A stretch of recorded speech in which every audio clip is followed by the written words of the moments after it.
Jay, thanks. Caught on camera. Look at this. An alligator captured outside a house. See him there? That wasn't in Florida, though.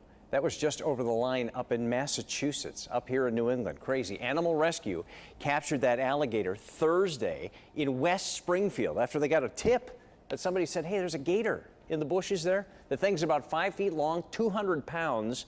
They took it to the local zoo, and they are still trying to figure out what to do with it. A couple snare poles too. We had one around the back end and one around the front end, and then we just picked him right up. As long as he didn't roll, we were fine. And then we just put him in the back of our truck and drove him home. Yeah, so everyone's fine. They're still trying to figure out how that alligator got there. Well, it is never too late to further your education. We've got your back tonight with an important event you need to know about if you want to head to community college, but time is running out. Also, coming up tonight at 6, big money about to be laid out to clean up a toxic site in a shoreline city. We'll tell you who is writing that check in a minute. Also, how the government's cash payment of $400 million to Iran is affecting not just the presidential campaign, but local politics as well. Those stories and more all tonight on News 8 at 6.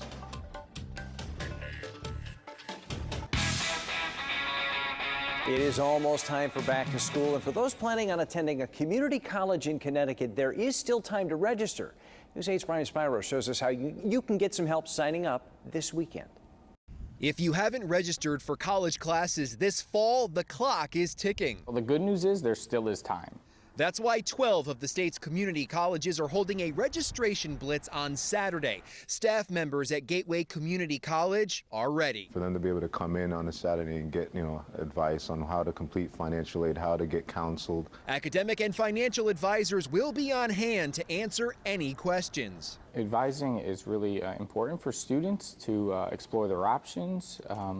We have a diverse range of programs here, 98 degree and certificate programs, so there's a lot to choose from. The flexibility is what attracts many people to a community college, and the occupational programs that place you in your career after graduation. A lot of students don't realize our transfer out options, so we have really strong partnerships with the area colleges and universities. But there's also the price. Semester tuition here and at the other 12 community colleges in the state, in-state tuition is $2,100. A fraction of what it would be at a state or private college. Most of our students do get financial aid. Even the ones that don't qualify for federal grant money or state grant money, they can still get student loans. Saturday's event will also be a chance for people to ask about financial aid and get their FAFSA forms in order. If you're transferring to a community college, be sure to bring a transcript with you. The registration blitz is tomorrow from 9 to 2 at all 12 community colleges throughout the state. All you have to do is go to the college you want to attend. As a reminder, the new semester starts August 29th. Reporting from New Haven, Brian Spyros, News 8. And we are helping you get ready for back to school. We have a bunch of stories on events, sales, giveaways, and a lot more, all right now on our website at WTNH.com. Live, News 8 at 6 starts now. Some of their homeless veterans are actually, undernourished. The push tonight to help hungry vets get the food they need. Also cleaning out pollution in a former plant to make it usable land, but who will foot the big bill? And we got some humid air settling in. The heat index is rising. We'll let you know how it will feel this weekend and if some rain might change your plans. It is a beautiful Friday night out there right now. Nice breeze, but the humidity is moving in and some storms may be coming with it too. Hi, everybody. I'm Darren Kramer. Scott and Ann are off tonight. Let's get you right over to Storm Team 8 senior meteorologist Fred Campagna, who's live at the Travelers Championship in Cromwell tonight, watching the golf and the weather and some changes for tomorrow, Fred, right? Yeah, changes, unfortunately, Darren, for us for tomorrow. It is beautiful out here again today. It's a little breezy for a while. That wind seems to be dying down. And let's talk about these temperatures that are out there right now. We're looking at upper 70s to mid 80s right now. 85 degrees up Windsor Locks, 84 for Hartford, not far from here in Meriden, 83. Of course, we're in Cromwell. 80 degrees for New Haven and New London's at 77. The wind is coming in out of the south. It's bringing in muggier weather for us, and we are going to continue to see that humidity increase. No shower or thunderstorm threat for us overnight tonight. The temperature is going to settle back into the upper 60s to low 70s, so it is going to be a lot milder than it was during the last couple of nights. Notice by noon tomorrow, starting to see some showers and some storms developing there on the hour-by-hour projection. So there is a threat of some thunderstorms primarily between about 11 o'clock tomorrow morning and 7 o'clock tomorrow evening. As a result of those pending thunderstorms, the schedule has been shifted here at the Travelers to earlier in the day. I'll outline that schedule for you when I come back with the full forecast coming up in about 15 minutes. Darren? Fred, we'll see you then. Thank you. New at 6 tonight, a big eyesore in New Haven will now have some work done. And finally, that site will come down. An agreement has just been made now between the state and United Illuminating, the company that used to own the old English Station power plant, to clean up that site. News 8's Jason Newton gives us a look at what it'll cost and who's going to pay for it. Finally, a legal agreement has been made and progress can begin at the blighted English Station in New Haven. No more finger pointing, no more people disagreeing over who's responsible for the pollution, just a commitment to do the cleanup. Seen prominently from the Pearl Harbor Memorial Bridge, English Station has long been an eyesore for the Fairhaven neighborhood. United Illuminating closed the old power station in 1992, and it has sat dormant for nearly 25 years. UI no longer owns the site, but they agreed to clean up the PCBs, asbestos, and other pollutants that contaminate the site with the surrounding land. This is an incredibly important step forward to restoring English Station to productive use and get it generating tax revenues back on the tax rolls. English Station sits atop an island in the Mill River that runs through New Haven. The State Department of Energy and Environmental Protection will oversee the cleanup, which is estimated to take about 3 years. UI will pay whatever it takes to clean it up, but they've guaranteed $30 million, which means that if it costs less than $30 million, let's say it costs $25 million to do the cleanup, that $5 million would go to the state. In New Haven, Jason Newton, News 8. We are following the investigation into a house explosion in Vernon we've been telling you about. We first brought you this as breaking news last night. Investigators still trying to figure out what caused that house on East Street to blow up. You can see the mess there. The whole house just collapsed. The scariest part, people who were stuck under the rubble. Tonight we're hearing the 911 calls made by shocked neighbors. I'm here at the house. There's a huge explosion. There's people in the back screaming at the house. I don't know what happened. More than 220 first responders rushed in there to help those who were hurt and stuck under that rubble. 7 people in all were in that house when it fell on top of them. Firefighters had to pull 5 of them who were trapped inside. All are recovering in the hospital. The bright point in this is how people came together to help. A number of local businesses stepped up to bring in food for the workers, and especially cold bottled water. Everybody's expected to make it. Right now, 2 adults are in the ICU and 3 children are still in the hospital tonight. New Haven police will hold a gun buyback program tomorrow. Police will be offering gift cards from $50 up to $200 depending on the kind of gun that is turned in. You can drop off a gun from 10 in the morning until 3 p.m. at the New Haven Police Academy. That's on Sherman Parkway. No questions will be asked. You don't have to show ID. All you have to do is turn in the gun and then get the gift card. The goal is to get guns off the streets and keep them out of the wrong hands. What we're watching tonight, that $400 million payment to Iran, which is already a hot topic for presidential candidates, is now becoming an issue in the Connecticut U.S. Senate campaign. Senator Blumenthal's Republican challenger saying that is one of the reasons people don't trust Washington, and he says Senator Blumenthal is part of that problem. Our chief political correspondent Mark Davis spoke with both candidates today. He joins us live tonight with more. Mark? Hi, Darren. Good evening, everyone from the Hartford newsroom. You know, there's no question that the Iranian government is using this incident for internal propaganda purposes, but it is now fodder in the U.S. Senate campaign here in Connecticut.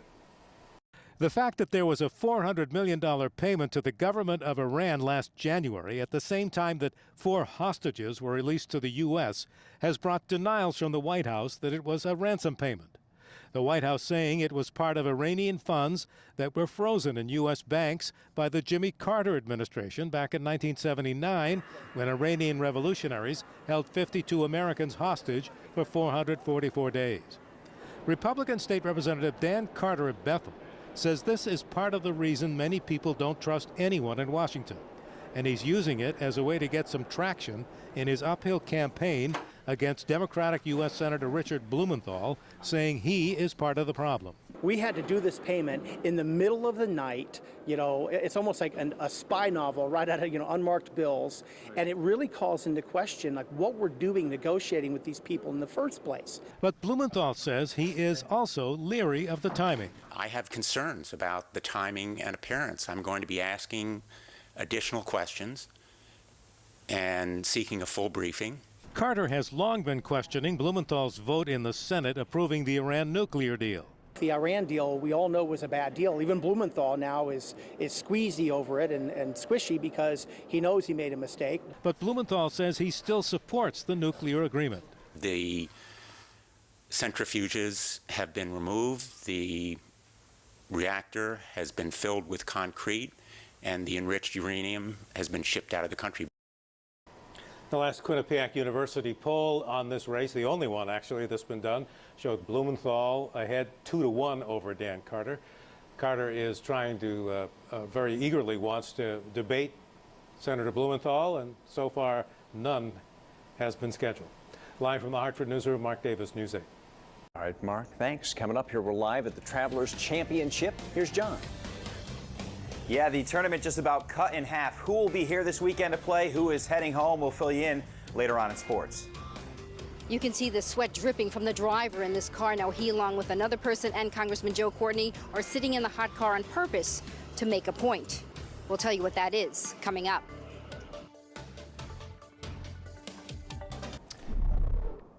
Well, we are still in the heat of summer, but Meriden police say they have busted a snowplow thief. 46-year-old Angel Perez facing charges after police say he swiped and stripped 2 plow trucks from a landscaping service in Watertown. Police say they found the trucks in North Haven and Meriden stripped of the plows and sanders and electronics, apparently so badly damaged they cannot be used. Detectives say they found Perez's DNA on one of the steering wheels of those trucks. A local food bank is seeing a rise in the need for food and assistance for veterans. The Connecticut Food Bank working with the Veterans Administration now to provide meals for families with veterans or active military. Once a month, volunteers drop off nutritious food for vets, everything from healthy snacks, fresh fruit and vegetables. Dozens of veterans have already signed up for that program. They pointed out they had veterans that were actually going hungry. I mean, they didn't have enough resources. Food stamp or SNAP benefits aren't enough, and some of their homeless veterans are actually, undernourished, malnourished, and in really tough shape. So if you know a vet or a vet's family or active military that need help with this, we have all the information about this program on our website right now at WTNH.com. A life-saving reminder for parents who are driving around this summer. You might not realize how fast it can heat up in your car, even when the days feel a little cooler out there. We'll show you more of that coming up in a minute. Also, your full weekend forecast from the Travelers in Cromwell when we come back. You know, even with the slightly cooler temperatures we have had this week, it is still very dangerous to leave your child in the car. The sun is still very strong out there right now. News 8's Tina Dittel went to a demonstration today that shows just how quickly a car can heat up. Congressman Joe Courtney and 2 others are now sitting in this hot car. When they first went in, it was 80 degrees. In just 2 minutes, the temperature rose 12 degrees. Coventry resident Micah Wellentukonis organized this demonstration. Yesterday, there were 2 twins. I believe they were 15-month-old little girls. They died in Georgia. He, along with Congressman Joe Courtney and State Representative Doug Dubinsky, braved the heat to make a point. Did you notice Mike is dripping all over the place, his shirt is wet? The temperature rose quickly. It's gone up 20 degrees in 8 minutes. And at 15 minutes, 28 degrees. The congressman was the first to get out. If you were trapped in that heat, that would be terrifying. I take him out every time I get out of the car. He's with me. Tommy Mortimer even uses his automatic car starter to cool down the car before Aiden gets in. A child's body temperature can quickly get up to 104 degrees if left in a hot car. You will often have vomiting, and then you get the neurological symptoms of the seizures, coma, hallucinations, severe headache. And for a child, that can be deadly. 54% of the times the child is left forgotten in the car. Half of those times on the way to a daycare center. It was really good when they said, put your cell phone in the back seat or your laptop or something so that you remember to get them out. If you're walking by a car, you see a child, you see a dog, getting them out of that environment and cooling them off as quick as you can. Even crayons started to melt. So let's remember our kids and our pets, please. The difference between these guys sitting in a car and a young child is that these guys can ask for help. They can get out if it gets too hot. A child in a car seat can't. In Coventry, Tina Dittel, News 8. Boy, a great day to show off the Storm Team 8 Weather Lab today, and that's just what Storm Team 8 meteorologist Sam Cantrell was doing out at the Travelers today, meeting folks and talking about the weather with everybody. And he was not the only meteorologist out there today either. Storm Team 8 meteorologist Fred Capani is out there right now live. And Fred, did you tee off against Sam today? Did you guys go head-to-head on anything out there? Did I tee off today? Is that what you asked? Well, on a putting green? Was there any kind of competition? No. What happened, huh? I'm on the putting green. Okay. And I just saw Ernie Els and Keegan Bradley walk by as they finished up their round, so that was kind of cool. But a real great assignment out here. Of course, it's beautiful weather. Changes, though, for tomorrow, not just in terms of the weather, but also in terms of this tournament. The golfers are going to be teeing off in groups of 3 between 7 o'clock and 9 o'clock tomorrow morning. So starting at 7 a.m. tomorrow, there will be golfers teeing off in groups of 3 from both the 1st and the 10th tees. They have moved up the schedule in hopes of having all of the golfers off the course by 2 o'clock in the afternoon when there is a greater thunderstorm threat. If you are coming tomorrow, gates open at 6:30. Will call also opens at 6:30 in the morning.